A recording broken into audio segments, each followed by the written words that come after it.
주님의 크신 은혜가 함께 하시기를 축복합니다. 오늘은 침묵이라는 제목으로 말씀을 선포하겠습니다. 신대원에 들어가면 신대원생들은 꼭 가야 될 곳이 있습니다. 경기도 포천에 있는 은성수도원입니다. 처음에 가보면 그 주변에 뭐 주차장도 없고요. 그냥 풀밭에 차를 세워놓고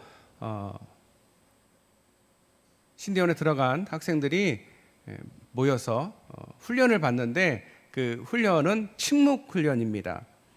일단 들어가면 서로 절대 말을 하면 안 됩니다. 잡담 금지고요. 뭐 식사할 때도 마찬가지고요. 아침에 일어나면 청소를 해야 되는데 청소할 때도 절대 동료들이나 동기들과 이야기를 하면 안 됩니다. 그게 첫째 철칙입니다. 마지막 저녁이나 이렇게 오후에 교수님하고 모여서 함께 말씀을 나누고 또 기도회를 할 때 외에는 결코 말을 하면 안 되는 침묵 훈련입니다. 이 침묵 훈련을 통해서 영성을 키워가고 영성 수련하는 그런 과정인데요. 이 침묵을 통해서 자신과 이웃, 하나님을 바라보는 시간을 가집니다.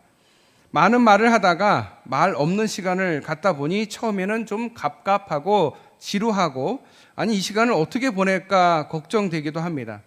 하지만 그것도 잠시 그 시간, 침묵의 시간이 짧게 느껴질 정도로 시간이 지나갑니다. 그 시간 동안에 침묵 훈련과 함께 말씀을 읽고 또 말씀을 암송하고 말씀을 묵상을 하면서 기도하면서 마음속 깊이 하나님의 음성을 듣고 또 주의 얼굴을 보는 시간을 경험하게 됩니다. 그 침묵의 시간에 우리는 자기 자신을 보게 되고 또 사람들과의 관계를 점검하게 됩니다. 자연과 하나님을 새롭게 또한 경험하게 됩니다. 우리가 일반 계시와 특별 계시가 있다라고 얘기를 하지요. 특별 계시는 하나님이 주신 성경 말씀이고요. 일반 계시는 이 모든 자연과 이 모든 세상에 있는 모든 것들이 해와 달과 이 모든 것들이 하나님이 우리에게 하나님이 존재하심을 보여주시는 일반 계시입니다. 말씀을 통해서 특별 계시를 받고 또 좋은 자연을 벗하면서 하나님이 살아계심을 경험하는 시간, 그것은 침묵으로부터 시작이 되는 것입니다. 나의 말 없음이 하나님의 말하심을 듣는 시간이 되는 것입니다. 오늘 본문의 시작은 이스라엘 백성들이 요단강을 건너자 요단 서쪽에 있는 사람들 아모리와 그리고 가나안의 모든 왕들과 백성들이 듣기를 하나님이 요단강을 말리셨고 그들이 건너게 하셨다. 그들을 건너게 하셨다라는 그 말에 마음이 녹았다. 정신을 잃었다라는 여호수아서 5장 1절 말씀 이후에 기록된 내용입니다.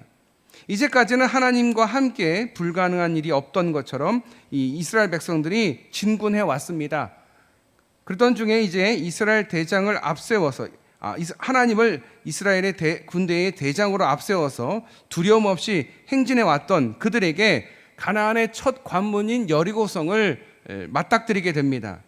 그들 앞에 멈춰선 그 여리고성, 이미 그들의 여리고에 있는 사람들은 이스라엘 백성들이 자신들에게 오고 있는 것을 미리 다 알고 있었습니다. 그래서 성문을 굳게 닫고 출입하는 사람이 하나도 없었습니다. 그렇다면 이 여리고성은 어떤 성입니까? 본문에 나와 있지는 않지만 고고학자들의 설명에 의하면 여리고성은 국방력이 강하고 쌍벽을 쌓을 만큼 이 경제력이 풍부한 성이었다라고 합니다. 굉장히 풍족한, 그래서 몇 달, 몇 년도 버틸 수 있는 성 안에서 출입을 안 하고도 그 안에서 충분히 지켜낼 수 있는 그런 성이다. 당시 여리고성은 지형적으로 가파른 산 위에 축성된 고대 도시였습니다. 그 성벽은 2층 벽으로 되어 있어 아주 견고하다고 합니다. 외벽의 두께가 1.8m, 내 벽은 4m에서 5m가량이 되고요. 성벽 높이는 약 9m니까 아파트 3층보다 조금 더 높은 정도의 높이가 되어 있습니다. 더욱이 이스라엘이 홍해를 건너고 요단강까지 그 마르게 하여서 마른 땅을 건넜다라는 소문이 퍼져서 여리고 성에 있는 백성들이 철통같이 수비를 하고 있는 성, 그것이 바로 여리고 성입니다. 여리고 성이 굳게 닫혀 있는, 한마디로 난공불락의 금성 철벽의 요새입니다. 이런 성을 이스라엘의 군사력을 갖고 정복한다라는 거 도저히 불가능한 일입니다. 도저히. 이스라엘 백성들이 광야 40년 생활을 했지 군사 훈련을 받았거나 공성전을 준비한 적이 한 번도 없습니다.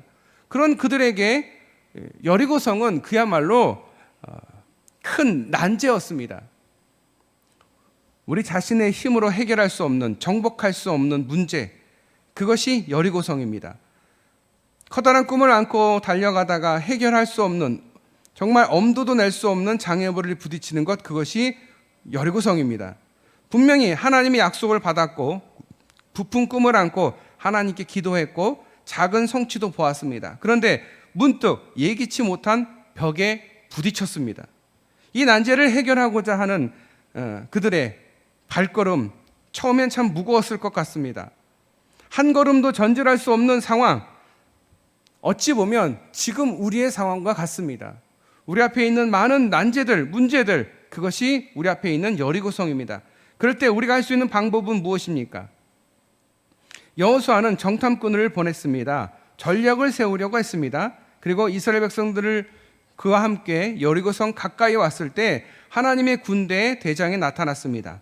하나님의 전략을 알려주시는데 여호수아에게 여리고성 주위를 매일 한 번씩 돌되 엿새 동안 돌라 라는 것입니다. 그리고 7째 날에만 7번 돌며 제사장은 나팔을 불며 이 성을 우리에게 주셨느니라 라고 외치도록 명령하셨습니다.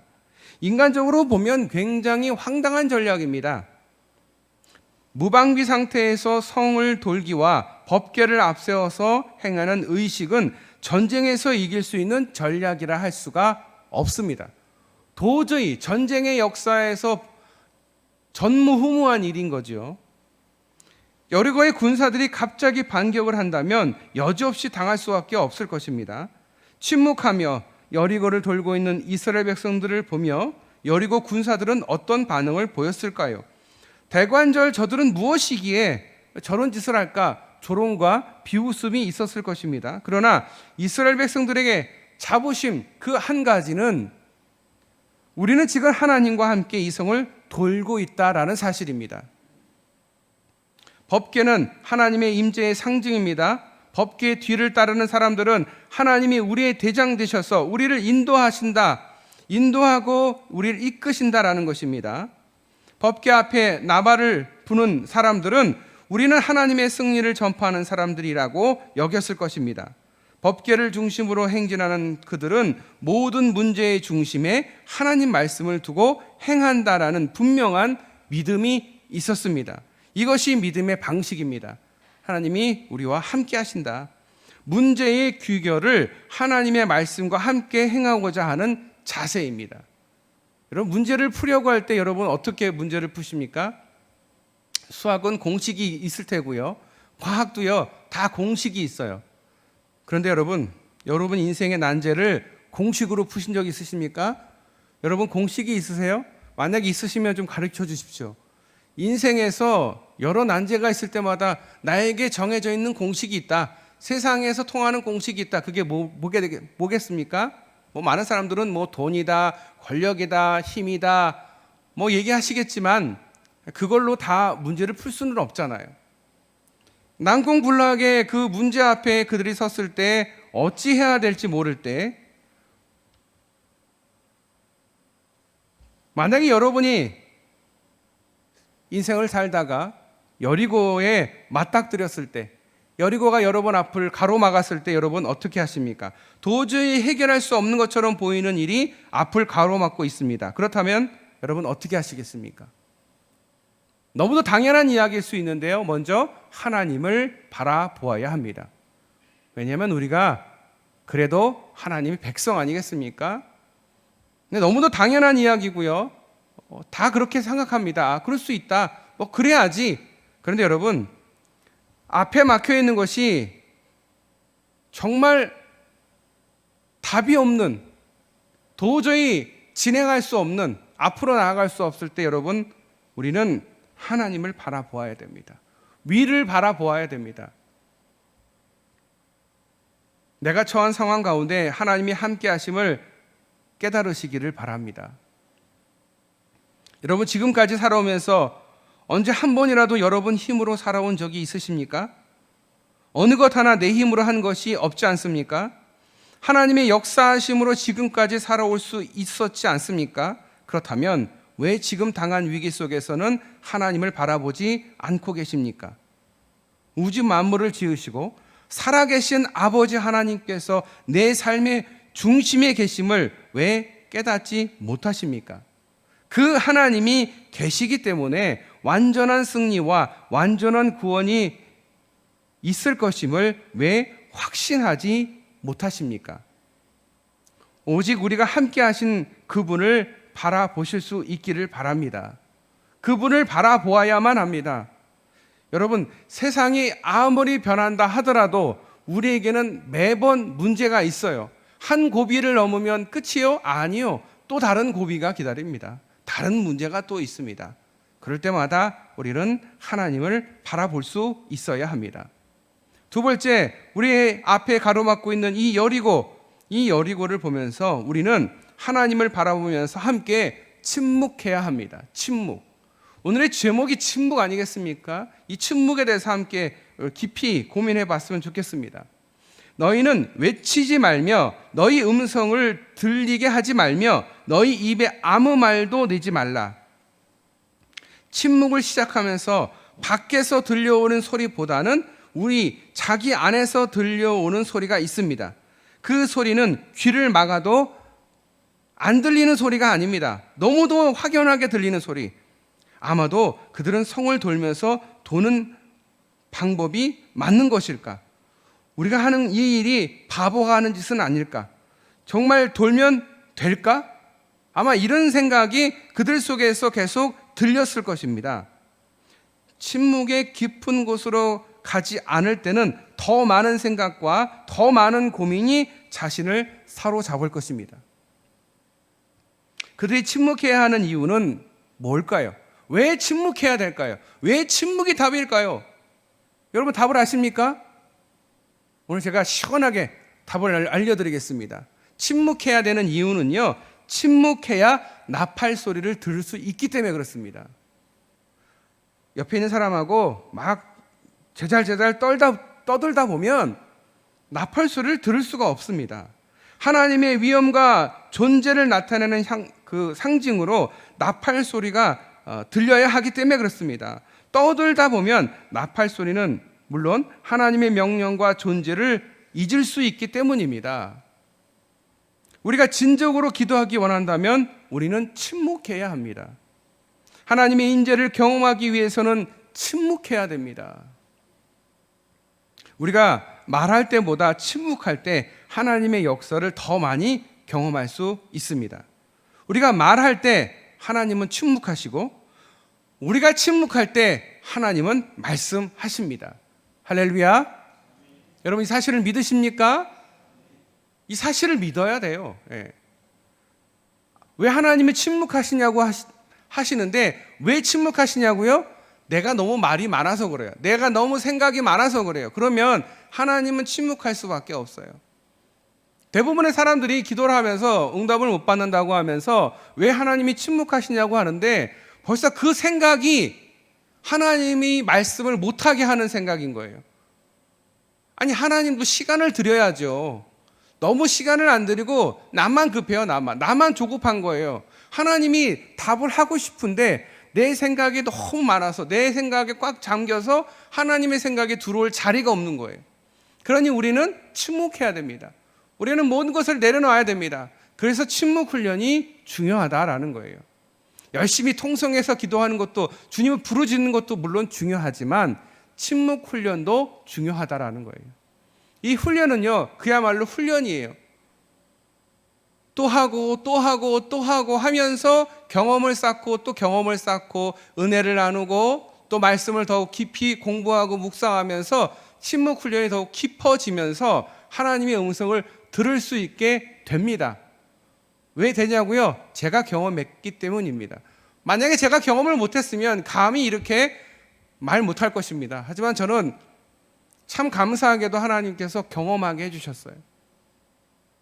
여러분, 침묵으로 기도하는 것 훈련이 필요하고요. 그 훈련을 통해서 기도하면 하나님이 여러분의 기도를 다 들으시고 분명히 하나님이 응답해 주실 것을 믿으시길 바랍니다.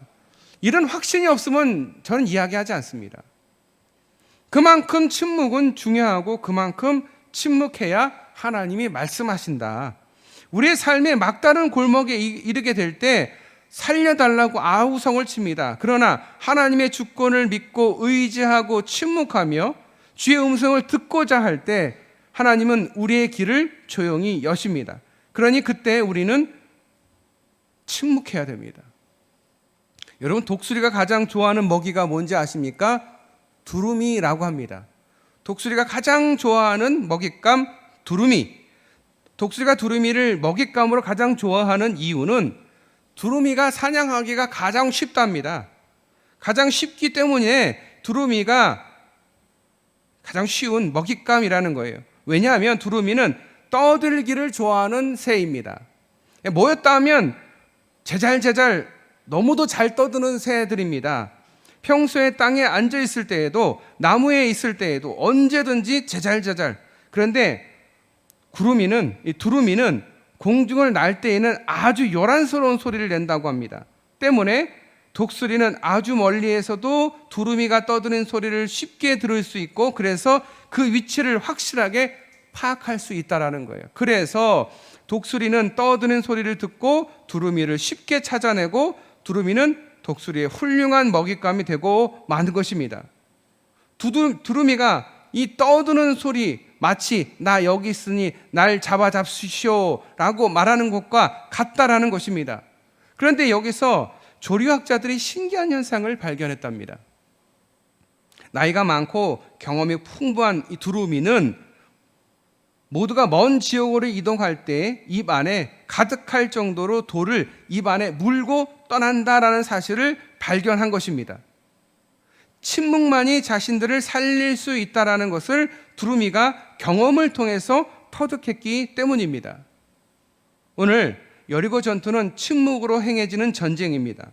자신의 힘으로나 지혜로 이길 수 없는 전쟁이었습니다. 그들은 하나님 앞에서나 자신 앞에서 적들 앞에서도 침묵으로 일관하였습니다. 그것이 사는 길이었습니다. 하나님께만 집중할 수 있는 유일한 길, 그 길이 침묵입니다.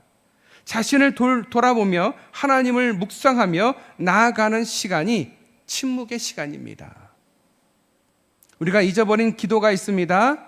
침묵 기도입니다. 말없이가 아니라 하나님의 음성을 듣기 위해 하나님께 집중하는 시간입니다. 말이 많으면 말을 잘 할 수 있습니다. 그러나 말이 없으면 상대방을 잘 살필 수 있습니다. 그리고 하나님의 뜻을 알아차리는데 능숙할 수 있습니다. 하나님께서 이 성을 너에게 주셨느니라. 침묵 속에 들려오는 주님의 음성입니다. 우리 인생의 답도 침묵 속에 하나님이 말씀하실 것입니다. 수많은 그 인생 가운데 그 난제들 있을 때마다 침묵하며 하나님 앞에 기도하시는 저와 여러분 되시기를 축복합니다. 하나님이 말씀이 없으시다고요? 답이 없으시다고요? 내가 너무 말을 많이 해서 그런 거예요. 너무 생각이 많고 너무 깊어서 그런 거예요. 딱 한 가지만 기억하면 돼요. 하나님이 말씀하신다. 침묵 가운데 말씀하신다. 이것을 믿고 기다리다 보면 하나님은 말씀하십니다. 우리에게 지혜를 허락해 주실 것이고요. 우리에게 은혜를 부어 주실 것입니다. 여러분, 침묵하는 삶으로 하나님의 음성을 듣는 축복이 여러분 삶 속에 함께 하시기를 축복합니다. 기도하겠습니다. 하나님, 하나님께만 집중할 수 있는 유일한 길, 침묵, 그 침묵을 우리 성도들에게 알려주시니 감사드립니다. 침묵을 통해서 주님과의 깊은 교제를 하게 하여 주시고 살아계신 하나님을 경험하게 하여 주시옵소서. 말이 너무 많으면 하나님 말씀을 들을 수 없다 하셨사오니 우리의 생각과 우리의 말을 줄이고 하나님의 음성에 귀 기울이며 침묵의 삶으로 하나님의 음성을 듣는 축복이 우리 모든 성도들에게 임하게 하여 주시옵소서. 그래서 모든 문제와 난제들 가운데에 답을 찾아내고 하나님을 더욱 사랑하며 그 믿음이 더욱 성장할 수 있도록 우리 성도들을 축복하여 주시옵소서. 우리를 사랑하시고 우리를 구원하신 예수님의 이름으로 기도드립니다. 아멘.